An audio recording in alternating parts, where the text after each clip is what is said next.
오늘 저희가 함께 아주 깊게 들여다볼 자료가 하나 있는데요. 엔지니어의 여정, 실패에서 길어올린 통찰이라는 제목의 기록입니다. IT 분야에서 일하는 류용효라는 한 개인의 정말 생생한 경험담이 담겨 있어요. 네, 이게 그냥 설계 엔지니어에서 IT 전문가로 성공했다. 이런 단순한 이야기가 아니더라고요. 그렇죠. 아주 쓰라린 첫 사업 실패부터 시작해서 그 경험을 딛고 일어서는 과정을 한 페이지 한 페이지 따라가면서 그 안에 숨겨진 교훈을 파헤쳐 보려고 합니다. 혹시 지금 커리어의 갈림길에 서 계시거나 아니면 예상치 못한 실패로 좀 힘든 시간을 보내고 계신다면요. 오늘 이 이야기가 당신에게 어쩌면 정말 특별한 의미로 다가올 수도 있을 것 같습니다. 맞아요. 그럼 함께 첫 페이지를 넘겨보겠습니다. 자, 1페이지를 보면요. 눈 덮인 숲길을 배경으로 엔지니어의 여정이라는 제목이 딱 보입니다. 네, 시작부터 뭔가 고독하지만 단단한 의지 같은 게 느껴지는 분위기예요. 그리고 2페이지로 넘어가면 본격적인 이야기가 시작되죠. 10년 전 그의 겨울은 정말 추웠습니다. 이렇게요. 이 문장이 그냥 날씨 이야기가 아니죠. 바로 다음 문장에 외부 날씨가 아니라 마음의 온도가 영하로 내려갔던 기억이 납니다. 라고 쓰여 있잖아요. 네, 설계 분야를 떠나서 IT 경력을 시작한 지 한 1년 반 정도 됐을 때래요. 당시 최신 기술이던 캐티아 V4, V5에 대한 자신감이 엄청났던 거죠. 그래서 성공을 확신했는데 바로 그 자신감이 오만으로 이어지고 있었다. 이렇게 스스로 고백하고 있습니다. 사실 이야기의 서두에서 아주 중요한 복선을 깔고 있는 거예요. 자신감과 오만은 정말 종이 한 장 차이잖아요. 특히 새로운 분야에 도전할 때 초기에 거둔 작은 성공들이 오히려 더 큰 실패의 원인이 되기도 하거든요. 아, 모든 게 순탄해 보일 때 위기가 싹트고 있었다. 바로 그겁니다. 그게 바로 첫 번째 실패를 알리는 신호탄이었던 거죠. 그 위기가 3페이지에서 아주 구체적으로 터져 나옵니다. 도전, 위기, 결과 이렇게 세 단계로 요약해서 보여주는데요. 2002년에 있었던 VR 비즈니스 데모 프로젝트였군요. 네, 무려 6개월 동안 준비한 프로젝트였어요. 심지어 독일에서 엔지니어까지 초빙할 정도로 성공을 확신했고요. 그런데 정말 어이없는 곳에서 발목이 잡힌 거죠? 맞아요. 핵심 트래킹 장비랑 컴퓨터의 인터페이스 연결이 실패하면서 데모 자체가 그냥 불가능해진 거예요. 여기서 주목할 점은 이게 노력 부족이 아니었다는 겁니다. 당시에는 기술이 표준화되지 않았던 그 호환성이라는 단 하나의 기술적 병목 현상이 모든 걸 수포로 돌린 거죠. 선구적인 프로젝트가 가진 어떤 본질적인 취약성 같은 거네요. 그렇죠. 결국 프로젝트는 낮은 ROI, 그러니까 투자 대비 수익이 낮고 유지 보수 비용이 너무 높다는 이유로 공식적으로 중단, 드롭되고 맙니다. 이스라엘 경험에서 얻은 교훈을 4페이지에서 비유적으로 표현하는데 저는 이 부분이 정말 인상 깊었어요. 그 겨울나무 이야기요? 네. 겨울나무 위쪽까지는 감당하기 어려울 만큼 많은 눈을 쌓았다가 급기야 부러집니다. 하지만 작고 연약한 아래쪽까지는 버거울 정도의 눈이 쌓이면 연신 떨어뜨려 버려 오히려 부러지는 경우가 드뭅니다. 정말 통찰력 있는 비유예요.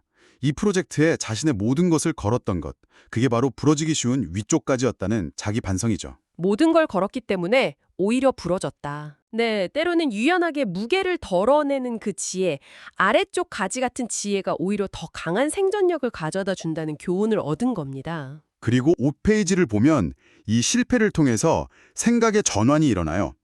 엔지니어와 비즈니스맨의 사고방식을 딱 대비시켜 놓습니다. 엔지니어는 자존심과 자신의 이름을 건다. 반면에 비즈니스맨은 자존심은 집에 두고 가슴은 뜨겁게 머리는 차갑게 이걸 철학으로 함으면서 돈과 신용을 포함한 가치, 밸류를 이해하는 사람이라고요. 그렇죠. 이 실패가 저자에게 엔지니어의 관점에서 비즈니스맨의 관점으로 뭐랄까 강제적인 생각의 전환을 요구한 셈이죠. 기술적 완벽함이라는 자존심을 넘어서야 한다. 맞아요. 시장에서의 가치와 지속 가능성을 냉철하게 판단해야 한다는 걸 깨달은 겁니다. 이 깊은 좌절 속에서 그는 이제 6페이지의 갈림길에 서게 됩니다. 선택의 순간이군요. 네. 한쪽은 과거 연구소장님이 제안했던 안정적인 설계과장 자리로 돌아가는 유혹의 길. 다른 한쪽은 여기서 이겨내야 한다는 성찰의 길이었죠. 커리어에서 정말 중요한 순간 중 하나죠. 안전한 과거로 돌아갈 것이냐, 불확실한 현재에서 도전을 계속할 것이냐. 그는 설계를 그만두고 IT 분야로 나온 근본적인 이유를 되새기면서 일단 여기서 승부를 내야겠다고 결심합니다. 이건 단순히 직업을 고르는 게 아니에요. 자신의 정체성을 재확인하는 과정인 거죠. 실패를 딛고 나아가겠다는 강력한 의지의 표명입니다. 아니 근데 그렇게 큰 실패를 겪고도 버틸 수 있었던 힘, 그 내공은 대체 어디서 나온 걸까요? 그게 궁금하죠. 7페이지에 그 답이 있더라고요. 놀랍게도 IT 경력이 아니라 그가 설계 엔지니어였던 시절의 경험에서 나온 거였어요. 아, 그 두 가지 경험이요? 네, 첫 번째는 도면 변경 요청에 무려 15번 이상 반려당했던 경험. 정말 혹독했겠네요. 단순한 변경인데 그게 도면 전체에 미치는 영향을 완벽하게 이해할 때까지 통과를 안 시켜줬다는 거예요. 이건 단순히 일을 하는 게 아니라 그 일의 파급 효과까지 꿰뚫어보는 훈련을 시킨 거네요. 시스템 전체를 보는 눈을 키워준 거죠. 그리고 두 번째는 사소하게 생각했던 스프링 변경이 치명적인 안전 문제로 이어졌던 경험. 생각만 해도 아찔한데요? 밤 10시까지 300개가 넘는 부품을 전부 재작업했대요. 이 두 경험의 공통점이 바로 책임감의 무게였던 거죠. 이런 근본적인 태도가 없었다면 아마 첫 실패에서 완전히 무너졌을 겁니다. 이런 단단한 내면을 바탕으로 드디어 8페이지에서 두 번째 기회를 잡게 되죠. 네, EDS 코리아, 지금의 시멘스 PLM에서 프리세일즈 직무 제안을 받은 겁니다. 이게 정말 이상적인 조합이었어요. 그의 과거 설계 경험이랑 새로운 IT 커리어를 완벽하게 결합할 수 있는 역할이었으니까요. 맞아요. 고객사에서 설계자들을 직접 만나면서 다시 이 일의 즐거움을 찾게 됐다고 합니다. 그러니까 과거의 경력을 버리는 게 아니라 새로운 분야와 융합해서 자신만의 독특한 가치를 만들어내는 것. 여기서 방황을 끝내고 새로운 도약의 발판을 마련한 거죠. 자, 그런데 9페이지를 보면 또 다른 난관이 기다리고 있어요. JT 프로젝트에서 겪은 문제인데요. 이번은 또 어떤 문제였나요? 해외 R&D 팀과의 소통이 원활하지 않아서 기술 문제 해결이 계속 지연되는 상황이었어요. 여기서 그가 찾아낸 해결책이 정말 독특합니다. 아, 그 유명한 24시간 압박 전략 말씀이시죠? 네. 오후 6시, 밤 10시, 밤 12시, 다음날 아침 6시에 연달아 메일을 보낸 거예요. 저 같으면 그냥 차단했을 것 같은데요? 근데 이게 그냥 조르는 것과는 차원이 다르더라고요. 핵심은 단순히 독촉하는 게 아니라 매번 화면을 캡처하고 주석을 달아서 문제의 원인과 고백의 요구사항을 지극히 명확하고 상세하게 전달했다는 점이에요. 아, 그게 포인트군요. 당신이 해결하기 쉽게 내가 모든 걸 정리해주겠다는 시그널을 보낸 거네요? 정확합니다. 이 집요하고 정확한 커뮤니케이션이 결국 R&D 팀의 마음을 움직여서 기브 앤 테이크 관계를 형성하고 문제를 해결하게 됩니다. 이 과정을 통해서 10페이지에 나오는 R&D의 오해와 진실을 깨닫게 되죠. 네, 우리는 보통 솔루션 회사가 뭐든 즉시 해결해주고 개발자들은 모든 걸 알 거라고 오해하지만 진실은 다르다는 거죠. 소프트웨어 개발도 복잡한 제약과 프로세스를 가진 제조업과 유사하고 때로는 외부 인력이 개발에 참여하기도 한다는 것. 결국 가장 중요한 건 마법 같은 기술이 아니라 명확하고 효과적인 커뮤니케이션이라는 본질을 다시 한번 확인시켜주는 부분입니다. 자, 이제 11페이지에서는 PLM의 진정한 가치에 대한 이야기로 넘어갑니다.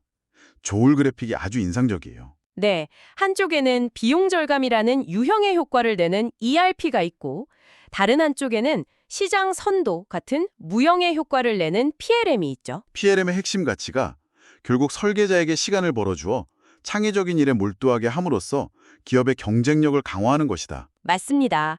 당장의 비용 절감도 물론 중요하지만 기업의 장기적인 성장 동력은 결국 혁신과 시장 선도 능력에서 나오니까요. PLM이 바로 그 무형의 가치를 창출하는 핵심 도구라는 통찰입니다. 그리고 이 모든 여정 속에서 12페이지에 묘사된 가장 뿌듯했던 순간을 만나게 됩니다. 아, 일본 닛산 자동차 프로젝트 이야기군요. 네. 2006년에 만난 50대, 60대 베테랑 엔지니어들. 그 나이에도 현업에서 직접 CAD를 다루고 여전히 고객의 요구사항에 귀 기울이는 모습을 보면서 진정한 엔지니어의 영혼을 봤다고 하죠. 바로 그 순간 자신의 일에 대한 깊은 자부심과 소명을 찾게 된 결정적인 경험이었던 거예요. 내가 제공하는 솔루션이 바로 저런 진정한 엔지니어들의 요구를 완성시키는 도구라는 걸 깨달은 순간 그의 일은 단순한 기술 지원을 넘어서 사명감을 갖게 된 것이죠. 그리고 13페이지는 이 모든 과정을 하나의 성장 곡선으로 보여줍니다. 실패에서 시작해서 성찰, 인내, 숙달을 거쳐 마침내 소명에 이르는 여정. 네.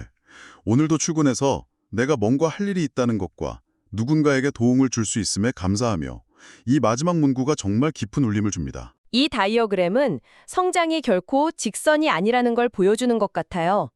실패는 끝이 아니라 성찰의 시작점이고 그 인내와 숙달의 과정을 거쳐야만 비로소 자신의 소명을 발견할 수 있다는 것을요. 그리고 마지막 14페이지는 우리 모두에게 세 가지 질문을 던지면서 끝을 맺습니다. PLM은 왜 필요한가? 컨설턴트의 진정한 역할은 무엇인가? 그리고 마지막 질문. 당신의 가장 큰 실패에서 얻은 가장 중요한 교훈은 무엇이었습니까? 자, 이렇게 한 엔지니어의 여정을 페이지마다 따라가 보았습니다. 이건 단순히 한 IT 전문가의 이야기가 아니라 실패를 어떻게 해석하고 자산으로 만들 것인가에 대한 깊이 있는 탐구였던 것 같아요. 핵심은 이거죠. 그는 실패 앞에서 좌절했지만 과거 자신의 경험 속에서 다시 일어설 힘을 찾았고요.